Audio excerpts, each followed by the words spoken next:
Welcome back to my interview with Skivjana Neza, a product manager at the New York Times. Here's part three of the interview. Yeah, last two questions. But so having gone through all these hiring experiences, not sure if you do hiring now for the New York Times, but what because for a lot of job applicants, the hiring process is always a black box. There's always this question of what do hiring managers look for? Right. What I mean, if you aren't a hiring manager, what have you heard that hiring managers like to see in Yeah. general for not just the New York Times, but companies you've been at? What Yeah. clicks and what resonates? Because I'm sure it's not just about the the prestige of your degree or your GPA. I feel like it goes beyond that. So I'd love your take on what's really in that black box. Yeah, definitely. So, I'm not a hiring manager currently, but I have been part of the interview panel for Hmm. several roles at the Times. And then when I was at ReadWorks, I also oversaw the hiring of or the filling of different positions that ended up opening up. Yeah. Uh, I will say a few things are important. One is to do your homework, right? Hmm. What is the company that you're applying for? What do they do? What is their mission? What is their product? Have at least a foundation, a foundational understanding of those key points. Also have an understanding of the job that you're applying to. I like to go through that, with a fine tooth comb, and then, create a set of questions that I Hmm. could ask, the initial recruiter versus the hiring manager and the rest of the team that will be part of that interview process. And so I think it's really important to have a set of really thoughtful, um, well-spoken questions ready for the interview, not just for the sake of impressing folks, although that's important, but Yeah. also really, this is not interviews are a two-way street. You're Right. interviewing them as much as they are interviewing you. So it's important that you walk away with a clear understanding of how you fit in this picture, or how you would fit in this picture. Right. Um, Coming prepared with questions is critical. It really irks me when people just ask one or two questions and then they're like, I don't have any more questions. I'm like, how can that be? you know? Um, so that's one thing. Um, the other thing is, I think obviously certain roles are highly specialized. I can't Right. just wake up tomorrow and become a program engineer or a doctor. Right. So I don't want to, take away from the level of expertise that is required, Right. technical expertise that is required for certain roles. That being said, I think there's some universal qualities similar to, going back to what we were talking about before, that are generally or universally appreciated, and things that people look out for when they're looking for good people to hire. Can you communicate well? What is your Do you have, high emotional intelligence? Can you read the room? Do you know how to have a conversation well? Can you perform that dance of talking to a person one-on-one versus multiple people within a room? Hmm. um, are you a good communicator? um, can you think critically? Are you precise in terms of and accurate in terms of how you present your story? Sometimes you can find holes in people's stories, Right. and in some instances they can account for those holes, but then in other instances you're like, wait, that just didn't make sense. He said this here, but then he said something contradictory there. um, so that stuff is all really important as well. um yeah, and I think my boss said to me once that she was having a conversation with a friend of hers who is a doctor, and he was like, there are three things that are really important to being a good professional: being available, being affable, and being, you know um astute or competent, something like that. And Yeah. I think that's so true. I think those are the basics of what people look for in a certain role or in a person. Right. Yeah, and I think it also goes back to what you said about practicing. Yeah, It's one thing to say that you have these qualities, right, it's another thing to tell a story around how you showed this quality, right, probably right. even without using those words. But creating that emotion around what you've done Yeah, so that someone else can see or come to their own conclusion that, oh, like that's a time when you showed this quality without you saying, I'm a good team player or I'm a right. good, but yeah, results too, I feel. Yeah, that's such a good point. And I know actually you have a video around this on your YouTube page where it's like, don't just tell people what you did, tell people what Yep. was the outcome or result of the work that you did. And that's true of resumes, and it's definitely true of interviews. Like, make sure you frame things well. If they give you a question, make sure you provide the context of what you did, why you did it, how you did it, and what was the outcome. It's Mhm. really important to follow that structure or an iteration of it to help people understand Right. your qualities and your assets and your experience. So I think I totally agree with you. That's such a good point. And last question is, what advice do you have for, I would say, someone who is in your position in your first year out of college? What should they know or try to find out more about Mm, that will really help at least make them feel better about the job search process, take yeah. away some of that pain? Um, so a few things. I mean, assuming we can't turn back time, and hopefully you've kind of amassed some experience in college.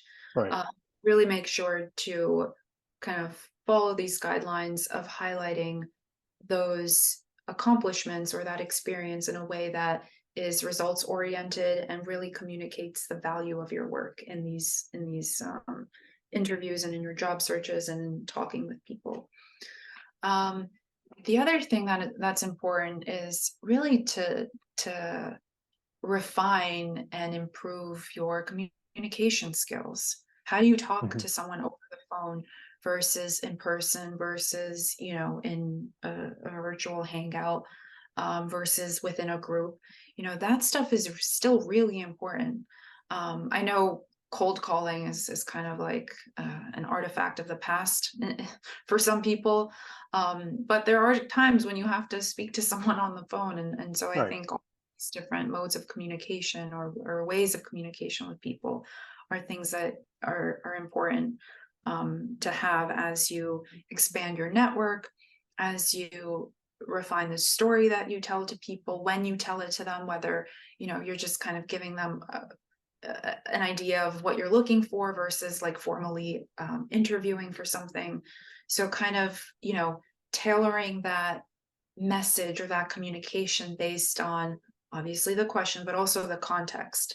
Am I just giving someone a quick pitch over the phone or in a 15-second elevator ride? Or is this something, how should I deliver it when I'm kind of going in depth and trying to convey how I navigated this problem well, for example? Um, and then the other thing I would say is um, finding out what you don't like is just as important as finding out what you do like. Mhm. So, if you land a job or you're in a role where you feel like you're not hitting your stride or the work is just not resonating with you, figure out A, if it's a matter of you needing to work harder or refine your skill set, or B, is it just that you just don't like the work? And that's fine Right. too. Obviously you have to be strategic about this because everybody has bills to pay. Yeah. But you know, that that is not a tragedy. Finding out that you've landed something that you're not either good at or interested in, that is good input. That is good feedback for your life, for yourself. So then what do you do with that? Figure out, okay, if this isn't it, what else might be out there that does resonate with me. So really take stock of what your interests are, what your values are. I've had the good fortune of working with or working for companies that have missions that resonate with me. And so I think kind of starting to define that for yourself, not necessarily like, what does the company do, or what will the job have, unless you have that level of detail in your mind, but at a very high level, how are they contributing to the world? If you're aligned on that, mission level, I think that's a good place to be in. And then a couple of other things. I think it's important to kind of, especially if you're in the technology space, like stay curious, stay open to receiving and gathering information, whether it's about the product, the craft of product management or computer engineering or whatever the case might be, UX design. There's always ways to learn and consume new information, whether it's through an online course or a really good book or a podcast, or even in your observations of other people in the workplace, what works, what doesn't work. It's important to kind of continue to hone your craft over time. And then the other last thing is, my career has not been a linear one. It's had a deal of twists and turns, right? For some people, it is a linear path. You want to be a lawyer, you go to law school, I'm a lawyer. Mine has been like, I have a degree, or I'm about to have a degree. I don't want to do XYZ. I don't know what I do want to do. So it was just kind of like, throw things at the wall and see what sticks. And kind of, adjust your path as new opportunities arise, as interests evolve. Like, be open to meandering in your career. Be thoughtful about it. Be strategic, of course. But I don't think there's a cookie cutter path for any role, really. And so, we all find things in different ways. We all come to where we are today in different ways. And so it's just important to keep all of that in perspective, and not lose sight of the bigger picture of what's ultimately important to you and what you have, and focus less on what you don't have, unless the things that you don't have are good input for you to kind of develop skills and get the things that you want or need. Is that helpful? Yeah, those are great points. And it made me think about two things that I think might also resonate with you and people are applying for jobs right now. The first thing is, think about whether you want to solve the problems and address the challenges that come with your work. Do you like to solve those problems? Do you like to address those challenges? That's a good rule of thumb to follow for exploring career journeys. And the second thing is to be helpful. Think about what a company needs. What problems are they facing? What's stopping them from getting to where they want to get? And can you be that key to unlock that blocker?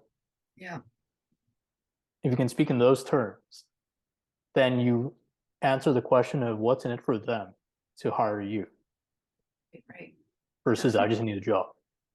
It's, this is what I can do for you. This is what I've done for another company. And yeah, such good points. I definitely agree. I think positioning yourself as a problem solver, and after you've been hired and you've made the case for yourself, will help you gain influence, but also maybe move to spaces that you might be even more interested in. So you become a go-to person who's good at like cracking the code and finding the right path forward. People want you on their team, know? So I totally agree. And also one underappreciated angle to work experience is that not many people talk about how they've helped other people in their workplace. That's also very valuable to talk about, because especially if you want to become a manager eventually, it's not just about what you can do, what you've done, but what you've helped everyone else do as part of a cohesive team to produce a scalable result. That's so true. I think, it's really important to pay it forward, not just in, your Yeah, professional life, but in your, personal life too. And, you don't have to be a manager to mentor people and be right, helpful to people and in their career journey. So figure out ways that, you might be able to provide guidance or support or make a connection, or, point people to a resource that might be helpful to them. There's ways that we can support people of all backgrounds, of all disciplines. And so, yeah, I think that's also what makes your job even more fulfilling, and compelling beyond just your day to day, set absolutely. up. Well, that's a great note to end on. Thank you so much, Skivjana, Thank for your you. time. These were Yeah. great insights, and I'm sure you'll help generations of college students to come with this Thank you. advice and insights. Thank you for having me. So that's it for my interview with Skivjana Neza, a product manager at the New York Times. I'll be doing more of these interviews in the future with established tech professionals to really try to help people who want to break into tech understand what it's like to work in tech and also how to get into tech, how to get your first job in tech, because that was something I personally had a lot of trouble with. So hopefully these interviews help. I'll be definitely doing more of these interviews in the future. So that's it for this video. I will see you in the next one.